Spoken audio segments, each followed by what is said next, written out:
Dude TV.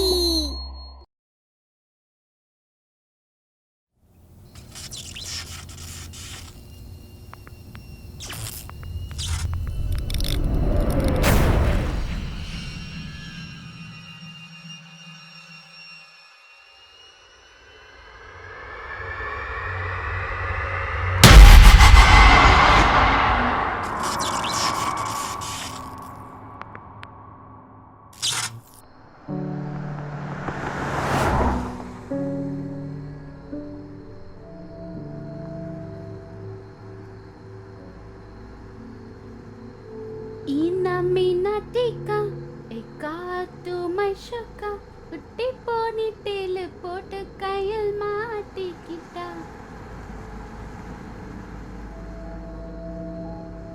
அப்பா, இவ்வளவு அழகான ஊரை விட்டு நம்ம ஏன் போயிட்டு இருக்கோம் அப்பா? சொல்லுங்க அப்பா. நான் சொன்னேன்ல தங்கம், அப்பா அம்மாக்கு வேற ஊருக்கு டிரான்ஸ்ஃபர் ஆயிருக்குன்னு. அந்த ஊரு ரொம்ப அழகா இருக்கும், ஜாலியா இருக்கும் நம்மளுக்கு. அந்த ஊர் பேரே மோஜ்பூர். ஸோ கண்டிப்பாக என்டர்டைன்மெண்ட்டுக்கு பஞ்சம் இருக்காது.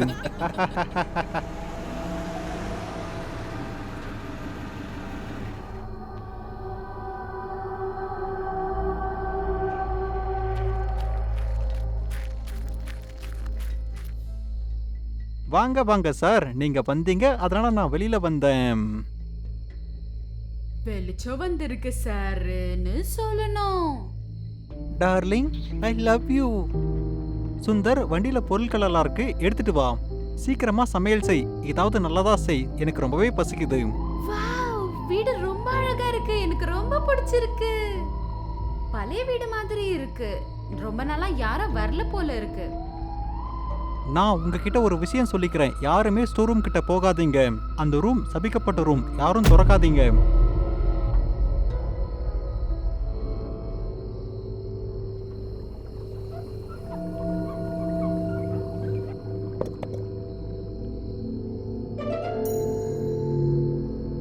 இஞ்சி ஈடு பழகி மஞ்ச சவ பழகி மறக்க மனம் கூடுதில்லையே. இதெல்லாம் உங்களுக்கு தேவையா சொல்லுங்க? அட, என்னாச்சு சுந்தர்? ஒன்றும் இல்லை சார், நான் எலியை பார்த்து பயந்துட்டேன். பூனைய பார்த்து பயந்தாங்களாமா?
சீக்கிரம் வா, லேட் ஆகுது. ரூஹிக்கு சொல்லிட்டு நம்ம போயிட்டு வரலாம். ரூஹி, வாமா இங்க. ராத்திரி ரொம்ப லேட் ஆயிடுச்சு, வீட்டெல்லாம் ரொம்ப கலீஜா இருக்கு. நான் வரதுக்குள்ள இதெல்லாம் கொஞ்சம் க்ளீன் பண்ணி வைங்க. பாய் அப்பா, பாய் அம்மா.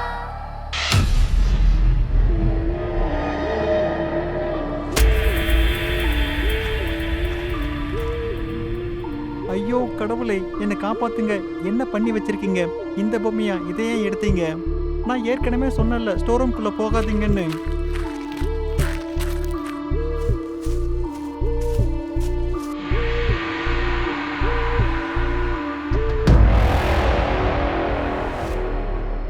நான் உங்களுக்கு ஏற்கனவே சொன்னல ஸ்டோர் ரூம் கதவை திறக்காதீங்கன்னு. யாரு ஸ்டோர் ரூம் கதவை திறந்து போனீங்க? நீங்க கண்டிப்பா செத்துருவீங்க. போங்க போங்க, இங்க இருந்து ஓடி போயிடுங்க. என்ன விசித்திரமா நடந்துக்கிறாங்க. சரி கிளம்பு, லேட் ஆயிடுச்சு.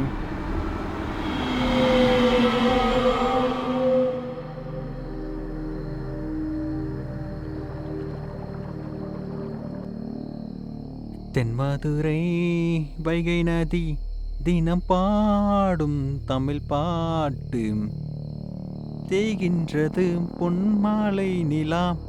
வரங்க, இப்பதானே வீடெல்லாம் க்ளீன் பண்ண. எவ்வளவு வேலை, டயர்டா இருக்கு. வந்துட்டு இருக்கேன், நீங்க கொஞ்சம் பொறுங்க.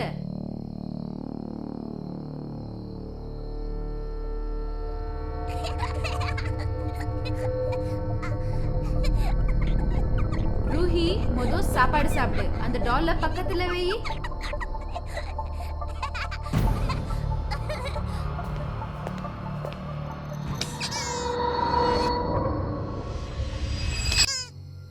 வந்ததுல இருந்து இந்த டால் கூட தான் விளையாடிட்டு இருக்க. உனக்கு வேற வேலையே இல்ல.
நான் தான் ஸ்டோர் ரூம்குள்ளே போக வேணாம்னு சொன்னனே, என் பேச்சு நீங்கள் கேட்கவே இல்லை.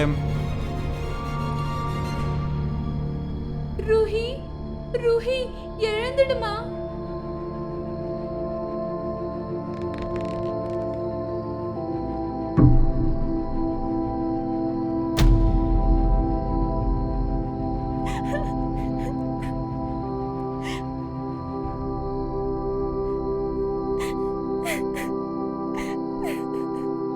வா தங்கம், நீ ஏன் கூட வா. உன் வாழ்க்கையில இனிமே இந்த பக்கம் வரவே வராது. வா, நம்ம போலாம்.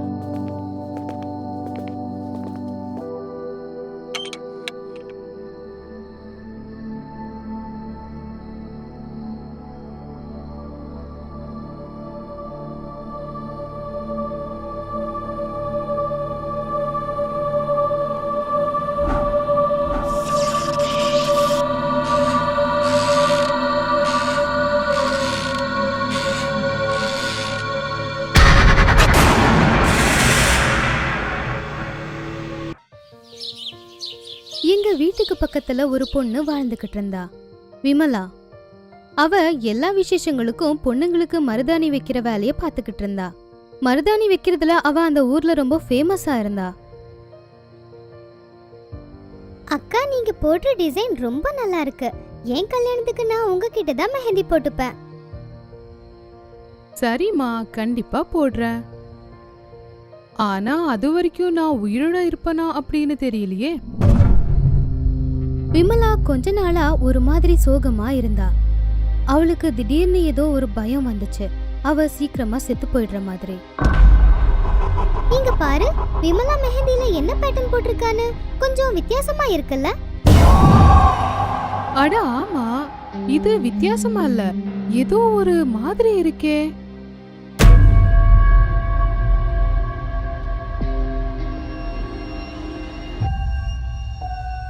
சார், என்னோட மகளு ரொம்ப கொடூரமா கொண்டு இருக்காங்க.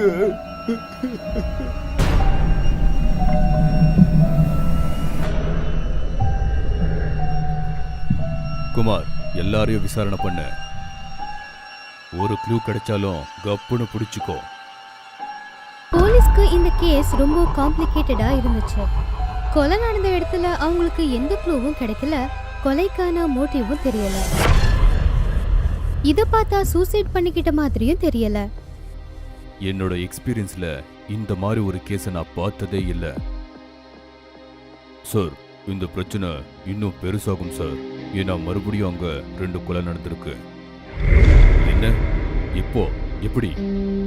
சார், 2 பணம் ரொம்ப கொடூரமா இருந்துச்சு. இப்போ வரைக்கும் ஒரு க்ளூ கூட கிடைக்கல.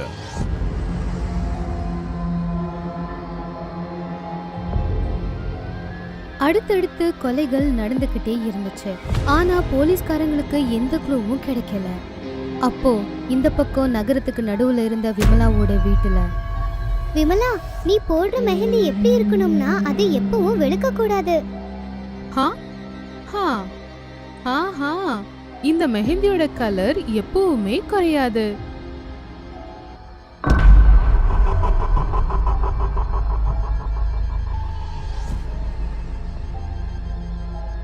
குமார், இந்த கொலையில நான் ஒன்னு காமனா கவனிச்சேன். கொலைகார வெறும் பெண்களை மட்டும்தான் கொன்னுக்கிட்டே இருக்கான். ஆனா ரொம்ப ஷாக் கொடுக்குற நியூஸ் என்னன்னா, எல்லாரோட கையில மெஹந்தி போட்டிருக்காங்க. ஆமா சார், நானும் பார்த்தேன். ஒருவேளை இந்த மருதாணிக்கு பின்னாடி என்ன இருக்குன்னு தெரிஞ்சுக்கிட்டா நாம கண்டிப்பா கண்டுபிடிக்கலாம்.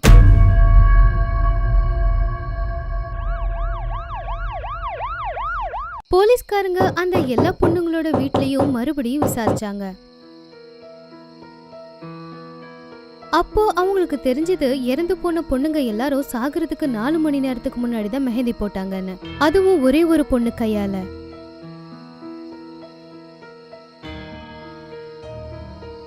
இப்போ இன்ஸ்பெக்டரோட ஃபுல் ஃபோக்கஸும் மெஹந்தி போடுற விமலா மேல போச்சு. சார், நான் யாரையும் கொலை செய்யல. நான் வெறும் மெஹந்தி மட்டும் தான் போடுறேன். இந்த பொண்ணு மேல எனக்கு சந்தேகமா இருக்கு. இவ மேல ஒரு கண்ணு வை. விமலாவோட இந்த நடவடிக்கையும் அவ மெஹந்தி போடுற எல்லா பொண்ணுங்களும் சாகுறதும் ஒரு சாதாரண விஷயம் கிடையாது. நகரத்துல எல்லா இடத்துலயும் இந்த விஷயம் தெரிஞ்சது. இப்போ விமலா கிட்ட மெஹந்தி போட்டுக்க யாரும் வர மாட்டேங்கிறாங்க. இன்ஸ்பெக்டர், நான் செய்யற வேலையை கெடுத்து நீ தப்பு பண்ணிட்ட. இதுக்கான தண்டனையை கண்டிப்பா நீ அனுபவிப்ப. இது வரைக்கும் நகரத்துல 40 கொலை நடந்திருந்துச்சு. ஆனா கொலைகாரன் போலீஸ்காரங்க கண்ணுல படவே இல்ல. அப்போ திடீர்னு அங்க கொலை நடந்த இடத்துல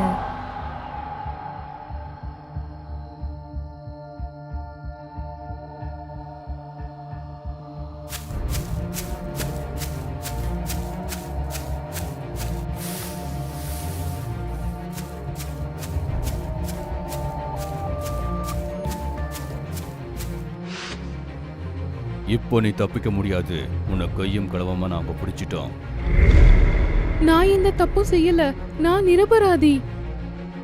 நீ அப்பாவியா இல்லனா சீரியல் கில்லரான்னு சட்டம் முடிவெடுக்கும். இவ்வளோ வேன்ல ஏத்து.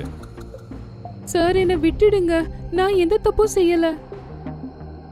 இன்ஸ்பெக்டர் விமலா சொன்ன எதையும் நம்ப விரும்பல. அவரு நேரா விமலாவை போலீஸ் வண்டியில ஏத்த போனாரு.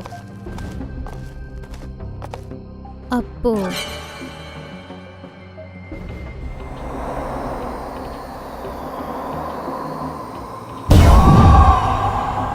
அந்த பொண்ணை விட்டுடுங்க இன்ஸ்பெக்டர்.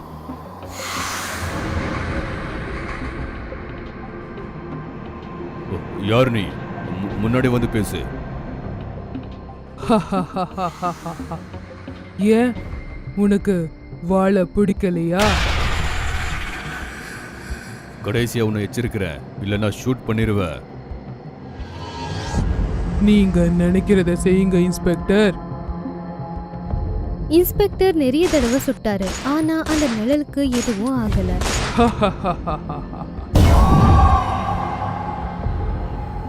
சார், இது பேய் சார். நாம உயிரை காப்பாத்திக்க இங்கிருந்து ஓடியாகணும்.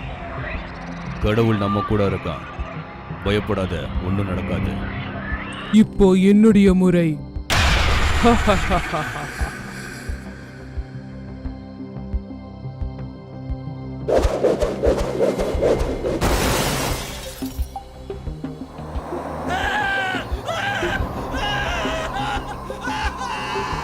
என்னுடைய இறை இளம் பெண்கள் மட்டும்தான்.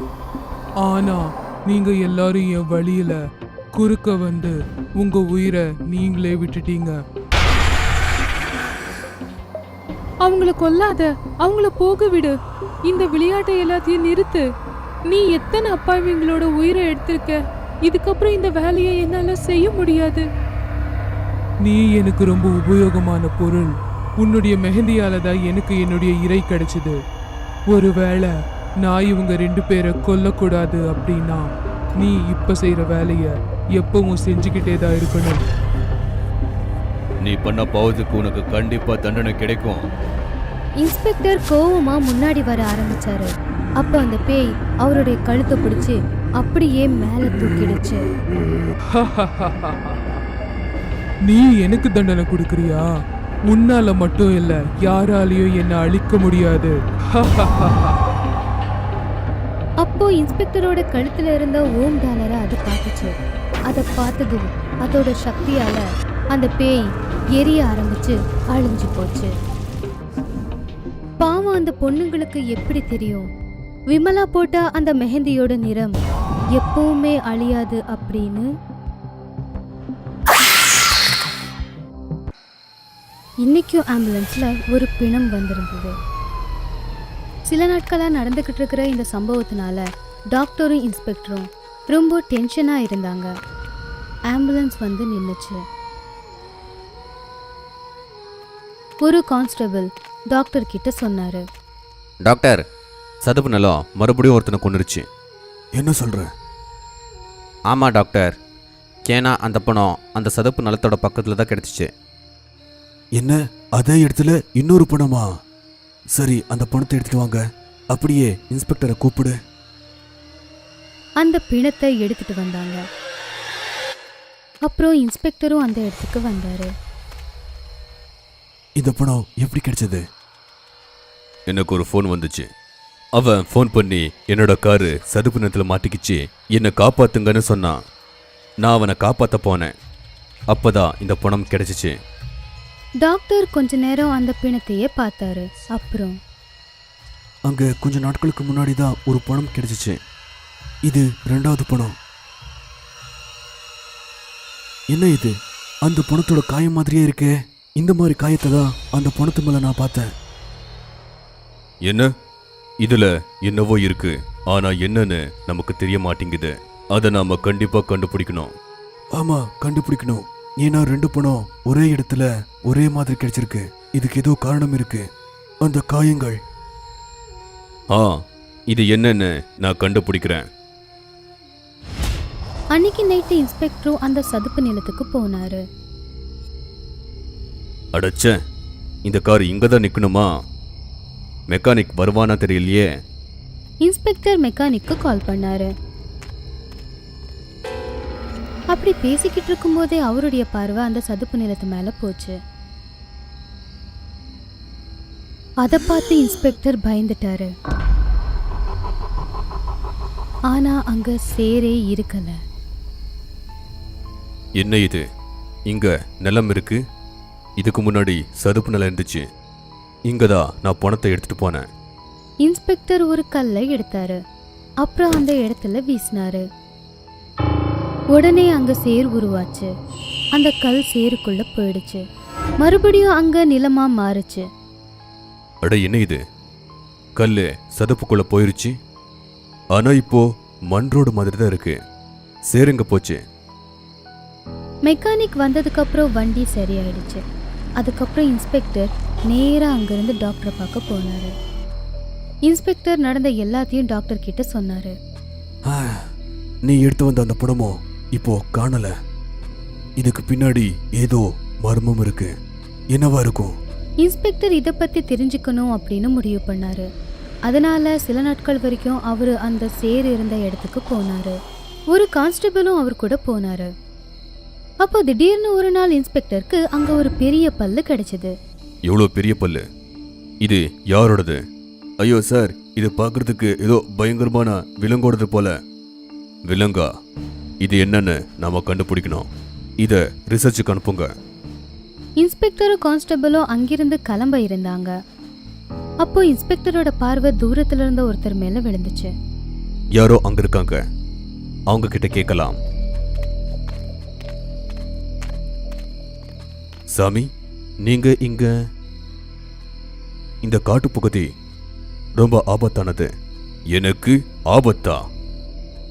எங்களுக்கு இங்க ஒரு பெரிய பல்லு கிடைச்சிருக்கு.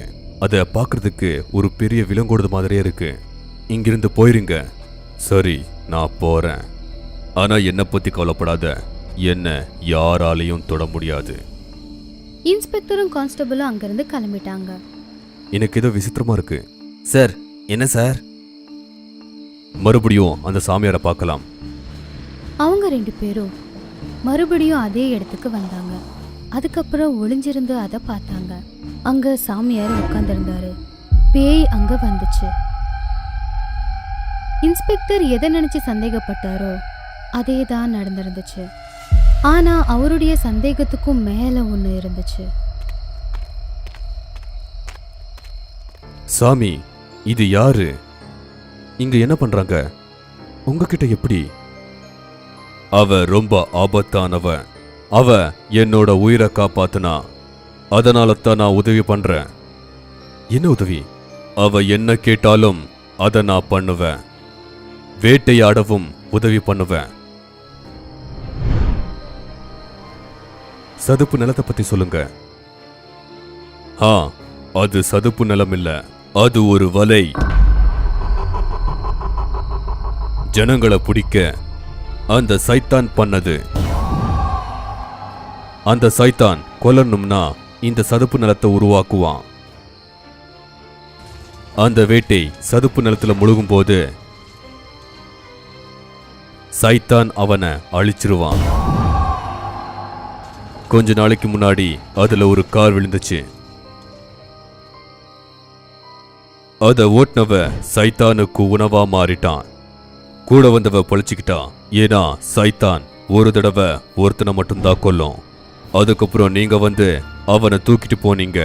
இல்லனா அவனையும் அந்த சைத்தான் சாப்பிட்டுருக்கும்.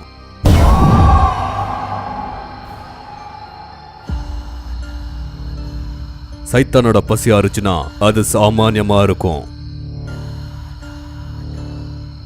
எப்போ அந்த சைத்தானுக்கு பசி எடுக்குதோ பாதைய சதுப்பு நிலமா மாத்தும். கொன்ன பிறகு அங்கேயே அந்த பணத்தை விட்டுடும். இப்படிதான் உங்களுக்கு பணம் கிடைக்குது. அந்த சைத்தான் ஒளிச்சு வச்ச அந்த பணம் காணாம போனதுனால தான் அந்த சைத்தான் என்கிட்ட வந்து அந்த பணம் எங்கன்னு கேட்டுச்சு. நான் அதுக்கு நீங்க அந்த பணத்தை எடுத்துக்கிட்டு போயிட்டீங்கன்னு சொன்னேன். சைத்தான் வந்து பணத்தை எடுத்துட்டு போச்சு. ரொம்ப நாட்களா இப்படிதான் நடக்குது.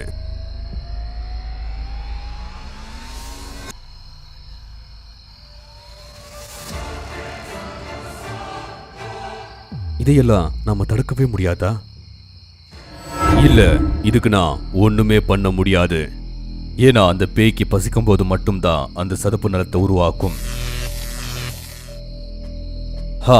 அந்த சைத்தானுக்கு சம்மந்தம் இருக்கிற ஏதாச்சும் கிடைச்சுன்னா அப்போ பார்க்கலாம். நம்ம கிட்ட அந்த பல்லு கிடைச்சதுல அதை வச்சு. சார், சொல்ல மறந்துட்டேன், அந்த பல்லோட ரிப்போர்ட் வந்துருச்சு.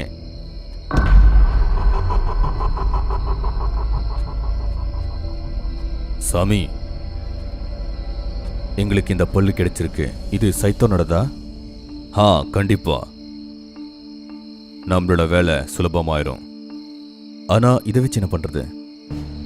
இதை வச்சு அந்த சைத்தானை நம்மளோட வலையில விழ வைக்கலாம். ஆனா எப்படி? என் கூடவா, நான் சொல்றேன்.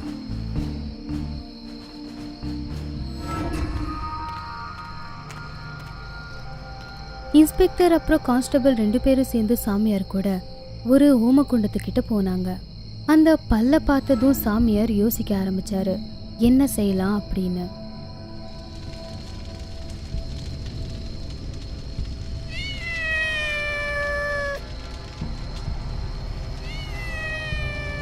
நான் இந்த பூஜையை முடிக்க போறேன்.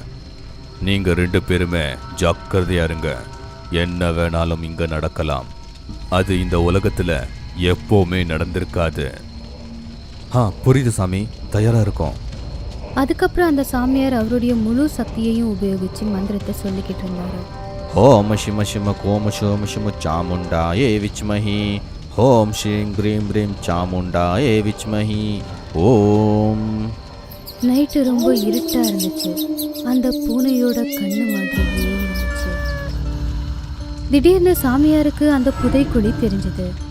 சாமியார் அந்த பூனையோட கழுத்தை இருந்த அந்த பல்ல பிடிச்சு மந்திரம் சொல்ல ஆரம்பிச்சாரு. அதுக்கப்புறம் பூனைய அந்த புதைக்குழிக்குள்ள விட்டுட்டாரு. பேய் அந்த புதைக்குழியில இருந்து வெளியே வந்துச்சு. அதுக்கப்புறம் அந்த பூனைய அதோட இரையா நினைச்சு அதை பிடிச்சு சாப்பிட்டு முடிச்சதும் அதுக்கப்புறம் அது புதைக்குழிக்குள்ள போக ஆரம்பிச்சது. சாமியார் மந்திரத்தை வேகமா சொல்லிக்கிட்டு இருந்தாரு. ஓம் சிம சிம ஷாம சிம சிம சாமுண்டாயே விச்மஹி, ஓம் சிம சிம க்ஷேம சிம சிம சாமுண்டாயே விச்மஹி, ஓம் சிம சிம ஷேம ஷேம சிம சாமுண்டாயே விச்மஹி. அதுக்கப்புறம் அந்த பேயும் அந்த பேயோட தொல்லைகளும் நிரந்தரமா முடிஞ்சு போயிடுச்சு.